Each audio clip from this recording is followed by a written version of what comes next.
morning everybody and welcome back to my channel.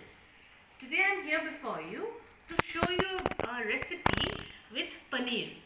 So actually it's Paneer Malai curry, but I call it Paneer Malai curry in a jiffy because we can work it out very fast. We can have guests waiting and we can have our paneer, that too delicately, it's so creamy that it melts in your mouth.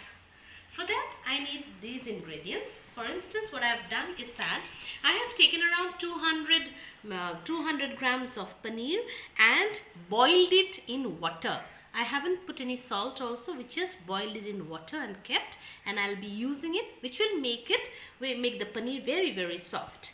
Here I have taken 3 big onions and chopped them very irregularly because I have to mix it up with the cashew nuts. Here I have around 20 cashew nuts. These 2 are going to the pressure cooker. These 2 are getting boiled and then with some salt, and then we mix it up in the mixie.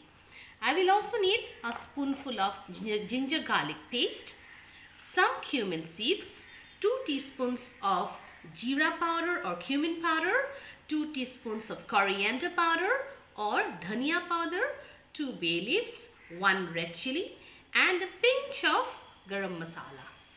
The entire cooking will be done in milk. We will of course need the vegetable oil, but there will be no water that's used in the gravy, and that's why the gravy will melt in your mouth when you have it. And of course we will need the cream. We can use any cream. I have used here Amul cream, which comes out very good and it's very thick also that way. So first thing first, we've already boiled the paneer. Now we will boil the onions and the cashew nuts with some salt, and then we are ready to go. So after mixing up the cashew and the onion, this is the paste that we have, and now we are actually ready to get going with this very simple recipe. So let's start cooking. While I was talking to you, I had already put the karai on flame, and so I'm just going to put say around some 2 teaspoons of oil. Any oil will do, mustard or refined or whatever. I've used refined oil here, or you can say vegetable oil.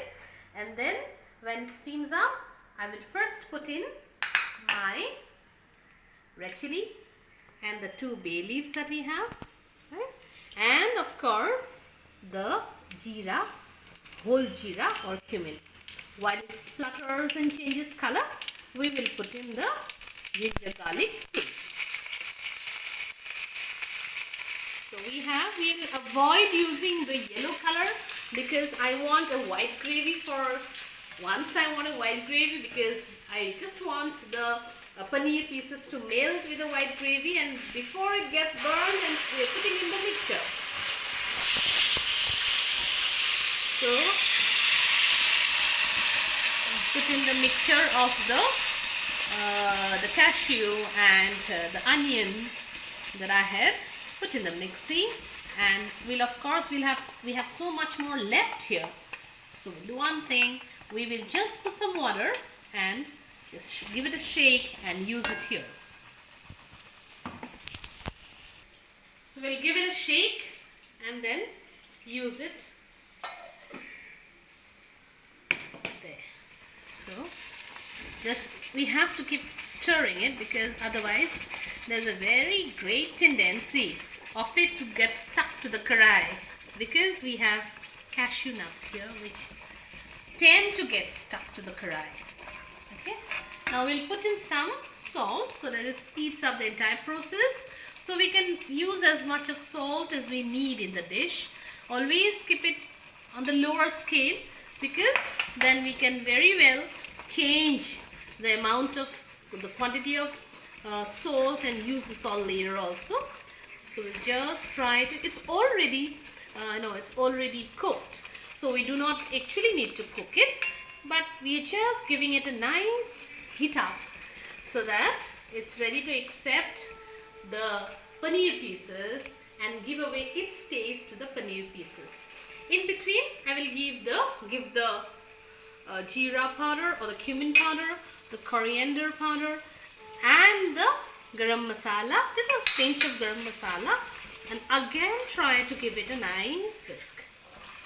The garam masala and not the garam masala, basically it's the cumin and the coriander powders that have given this color to my dish. That is a light brownish color. I do not want that color, but I guess when I use the milk, it will regain its white color.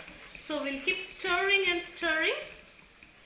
Now this particular dish I had taken to my college, and my colleagues really loved it. So I thought of sharing it with you all also. Why not all of us have good food? Why not we cook up good food for our friends and family? So see here, it's very nicely heating up and getting stuck to the bottom. So once it starts getting stuck to the bottom, that is the right time to give in the milk. So I am just giving the milk slowly and stirring in also. Okay, so because I am using normal room temperature milk, therefore it will take some time to heat up and boil up. So I am giving that much quantity of milk, that much of gravy that I require decides the amount of milk that I put in inside my gravy or my dish. So we need a little gravy. We don't want it very, it's like custardy flavor. We do not want, or a texture, I mean. So we will give some more, and because we'll also want, so I've given almost less than half a liter of milk in a way you can say. So here, while it gets boiled and while it attains the boiling point, then I can put in my paneer pieces. So just to speed up the whole process, all you can do is that cover it and let it be there for say 6 or 7 minutes. This has been cooking on for some time now, see, almost 6-7 minutes, and we have it boiling, and then now we put in our cubes.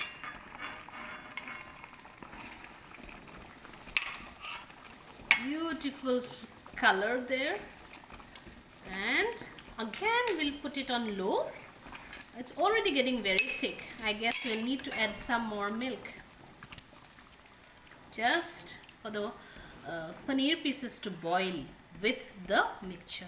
Only then the actual flavor will come in. But just let me check for the salt also, so that if salt is needed we can add in now, so the process will speed up.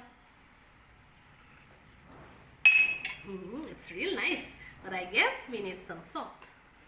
There's no, I haven't used any green chili also, so there's this flavor of garlic which had burnt little when I was cooking.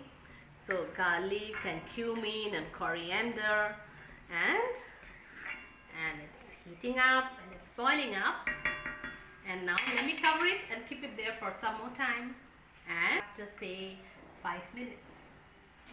Okay, alright, see how beautifully it is cooking up and boiling up. So we have to stir it in between, I guess, otherwise it will get stuck to the bottom. It's become very thin because I think I put in a lot of milk, but that will also really ensure that everything, all the flavors actually go inside the paneer. So now we have to put in the cream. Okay, so we put in some cream, and of course with due apologies, I'm using a lot of cream, and right, but if they're guests, how we have people coming over and special people coming over, and we really want the guests to love our cooking, we need to do some pampering to the food, I guess, right? So a beautiful curry here. So now let me check once again.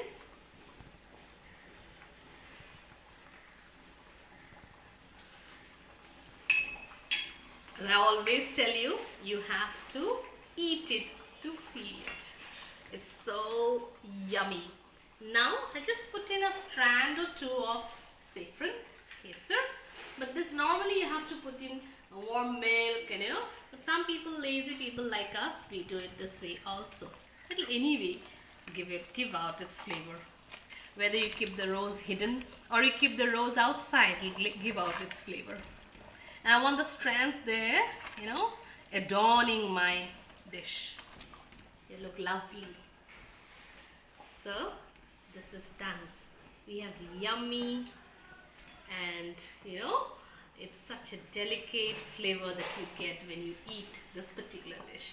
It's lovely, the color is so pure, and the dish is yummy. So that's done, and little more of saffron to give it that rich look, contrasting the red with the white background. And so here's my dish ready before you. It is creamy and delicious paneer malai, and do try it out. It's lovely. It comes out real lovely, and everybody will like it if you serve it to them. So if you like my channel, do subscribe to my channel, give it a like, a thumbs up, and do comment to my recipes if you like them.